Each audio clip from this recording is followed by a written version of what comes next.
Is your Android phone not screen mirroring to your HiSense Roku TV or keeps showing no devices found? Don't worry. Here are several easy fixes to solve screencasting and mirroring issues on your TV.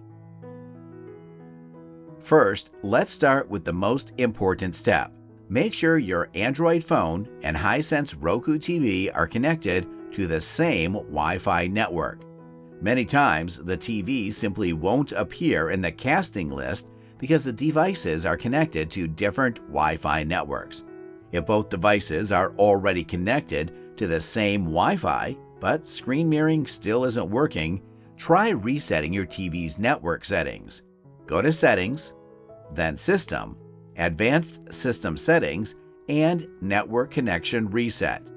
Now select Reset Connection. Your TV will restart automatically. Once your TV reconnects to Wi-Fi, try screen mirroring again. Now check your TV's screen mirroring settings. Go to Settings, then System, and Screen Mirroring. Make sure Screen Mirroring mode is set to Prompt or Always Allow.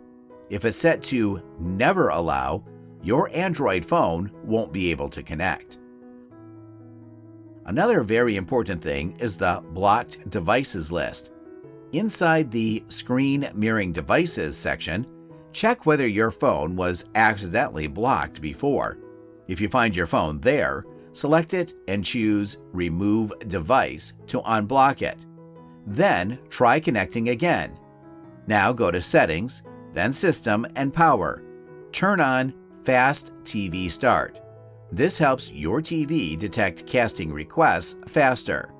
After that, go back and open Settings, then System. Now select Advanced System Settings and Device Connect. Make sure Enable Device Connect is turned on. If nothing works, perform a cold boot. Unplug the TV power cord from the wall outlet for about 5 minutes. Then plug it back in and restart both your TV and phone. Then try connecting your phone again. Hopefully your Android screen mirroring or casting issue on the HiSense Roku TV will now be fixed. Thanks for watching till the end. Stay tuned with Fix369.